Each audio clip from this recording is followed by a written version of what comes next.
The North Korean nuclear program can be traced back to about 1962 when North Korea committed itself to what is called all-fortressization, which is the beginning of the hyper-militarized North Korea that we know today.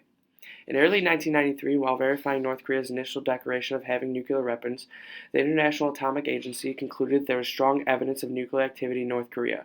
When North Korea refused the requested special inspection, the IAEA reported its noncompliance to the UN Security Council. In 1993, North Korea announced its withdrawal from the Non-Proliferatory Treaty of Nuclear Weapons, but then decided not to leave the treaty after pressure from China. Under the 1994 agreed framework, the U.S. agreed to supply 2 light water reactors to North Korea in exchange for North Korean disarmament. Implementation of the agreed framework fell through in 2002 after Pakistan had admitted that North Korea had gained access to Pakistan's nuclear technology in the late 1990s. In 2003, North Korea again announced its withdrawal from the Nuclear Proliferatory Treaty. In 2005, it admitted having nuclear weapons but vowed to close the nuclear program. On October 9, 2006, North Korea announced it had successfully conducted its first nuclear test and underground nuclear explosion was detected. Its yield was estimated to be less than a kiloton, and some radioactive output was detected. On March 17, 2007, North Korea told the world it was preparing to shut down its main nuclear facility. The agreement was reached following a series of 6-party talks, including North Korea, South Korea, China, Russia, Japan, and the United States, beginning in 2003. According to the agreement, a list of the nuclear programs would be submitted and the nuclear facility would be disabled in exchange for fuel aid from the United States and Japan. On July 14th, International Atomic Agency inspectors confirmed the shutdown of North Korea's Yongbyon nuclear reactor, and consequently North Korea began receiving aid. The agreement fell apart in 2009 following the North Korean missile tests. In February 2012, North Korea announced it would suspend uranium enrichment at the Yongbyon Nuclear Scientific Research Center and not conduct. On February 11, 2013, the U.S.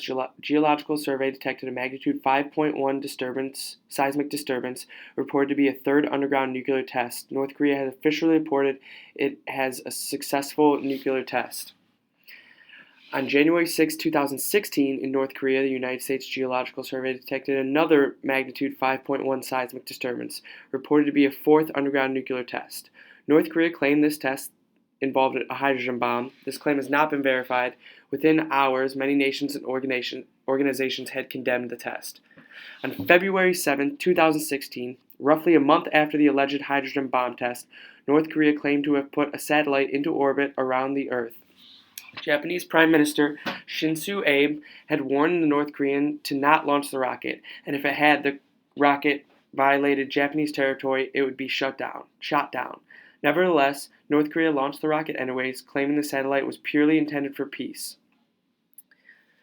A fifth nuclear test occurred on September 9, 2016.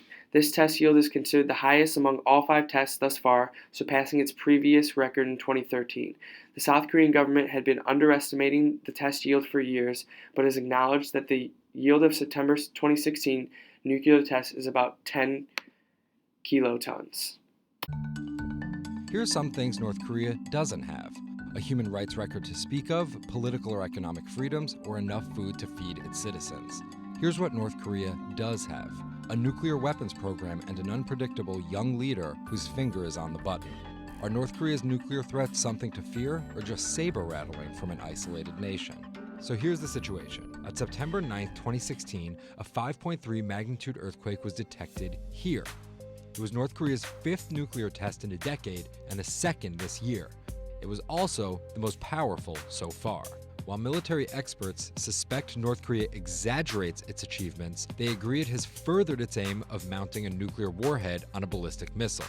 From Kim Il-sung to Kim Jong-il to Kim Jong-un, North Korea has been ruled by a family of aggressive dictators since 1948, each intent on a nuclear strategy that's deepened the nation's isolation, which is why the U.S. currently has nearly 30,000 troops stationed in South Korea, backed with firepower such as Apache helicopters, F-16 fighters, and nuclear-capable B-2 stealth bombers based in the region. Now here's the argument. This could all just be a tactic. North Korea has a long history of escalating and then de-escalating hostilities in order to broker economic and diplomatic concessions. South Korea, with support from Japan and other nations, will bear most of the cost of providing North Korea with fuel to make up for the nuclear energy it is losing. Which leaves the U.S. and the world in a tricky position. Most diplomatic situations call for a carrot or stick approach. Unfortunately, with North Korea, neither the carrot in the form of aid nor the stick in the form of sanctions has worked. With none of North Korea's opponents willing to risk a military confrontation over the nuclear issue, the most realistic options are ever stronger sanctions or just to wait for the downfall of the Kim dynasty. Neither is ideal, especially when Kim's erratic behavior, including executing his own uncle, is added to the mix. The United Nations Security Council's vision is to maintain international peace and security. We must harmonize as a single unit in order to overcome entities that threaten the values of life and liberty as we know it. It is essential that the nations of the world come together to stop North Korea from disrupting the delicate balance of peace in our world. This cannot be done without a united force. Isolation and nuclear weaponry are each dangerous, but together they can be fatal. North Korea has created a bubble that does not rely heavily on trade with the outside world, and thus does not feel much pressure to abide by the rules or warnings from any of our governments. In order to try to stop the situation before it goes too far, it is imperative that the United Nations recognize the seriousness of this dire condition with North Korea and bring countries together to seek real change before any more innocent civilian lives are taken, both in North Korea and around the world. What is happening with North Korea cannot be taken lightly, as the events leading to this day can be compared to the events that took place in the Cuban Missile Crisis in 1962. It is apparent that North Korea is on the brink of strategic breakout that would allow Kim Jong-un to launch nuclear-armed intercontinental ballistic missiles that could reach the United States. This issue needs to be addressed immediately, and according to U.S. Vice President Mike Pence, the era of strategic patience with North Korea has come to an end. Along with Trump, many other allied leaders have condemned the actions taking place in the Asia-Pacific. The U.S. must work together diligently with other nations to explore every possible peaceful option before it's too late. As the situation continues to deteriorate, international concern is at its all-time high as war could break out at any moment. Diplomatic effort is important to maintain peace, however, some pressure may be needed to apply to North Korea in order to get some positive reactions. Ways that this can be enforced include insisting that at the next UN resolution to include Chapter 7, Article 42 of the UN Charter, which allows for enforcement by military means. This would enable naval ships to intercept and board North Korean ships suspected of transporting precluded nuclear missile and conventional arms, components, or technology. Another way would be to demand that all UN member nations fully implement UN resolution requirements to prevent North Korea's procurement and proliferation of missile-related and WMD-related items and technology. We must take Kim Jong-un and his military threats seriously, while continuing to push cooperation with the UN. With Japan jumping on board with the U.S., in recent years, the North Korean leadership has become increasingly unpredictable and volatile.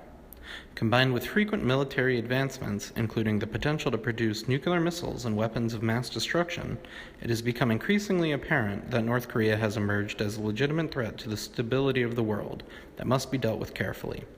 To do this, the United Nations must set up an international law enforcement agency that can manage the situation in North Korea.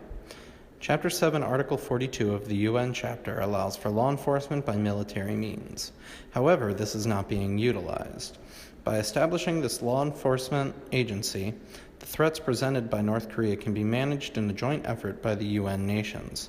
This would also enforce the treaties and embargoes that prevent materials related to the production of weapons of mass destruction from entering North Korea, as well as dissuade other nations from providing resources to North Korea outside of humanitarian aid. It is imperative that we do not let the resistance of change interrupt our ability to work to a resolution. Promoting our vision will begin by creating a committee to which a North Korean leader is a member. This committee will include 5 other national leaders or representatives of peaceful countries that can educate and encourage peaceful relations between all nations. This committee will forge new routes of communication with North Korea and cultivate a relationship built on mutual trust. The UN Security Council will oversee and facilitate construction of this committee. By building a network of countries that support each other but also hold each other accountable for violating treaties or mandates agreed upon will support our mission. Our objective is to build support and commitment throughout nations threatening peace. In the future, the committee and its members will reach out to future leaders who come into power of North Korea or any other country threatening world safety and security. Continuing to strengthen our relationship with future leaders will enable growth and safety. Since the UN has been reluctant to impose measures against North Korea, the U.S. should reward countries who participate in coalitions by establishing trade deals specifically focused on bringing jobs or certain materials to countries that participate, supplying armaments or materials for weapons to certain countries, lifting certain sanctions on particular nations, and increasing our foreign aid budget specifically for countries that choose to participate and are in dire need. According to the U.S. Pacific Command, the missile launched by North Korea from its eastern port city of Sinpo blew up almost immediately. South Korea's Joint Chiefs of Staff also said the missile is believed to have failed, adding that the type of missile was being analyzed. South Korea's foreign ministry strongly condemned the launch. Tensions on the rise in the Korean peninsula. The North continues its efforts to try to flex its muscles, but yesterday or over the weekend it resulted in a failed missile test. Vice President Mike Pence touring the demilitarized zone in South Korea and issuing this warning to the North. The era of strategic patience is over. President Trump has made it clear that the patience of the United States and our allies in this region has run out, and we want to see change. We want to see North Korea abandon its reckless path of the development of nuclear weapons. Finally, we had a chance to look around Pyongyang one more time. We haven't been here in 5 years, and yes, it is more bustling, there is more activity, but we are told by analysts that this is indeed a part of the Kim Jong-un strategy of survival. Throw some economic gains to the people while keeping up political repression, internal crackdowns, and yes, the nuclear and missile programs. And finally, Shannon, in just the 5 days that we've been here, we've been hearing the rhetoric ratcheting up on both sides. North Korean officials getting more agitated, also saying that they will publicly respond to any all-out war with nukes involved. They don't appear to be backing down, at least yet.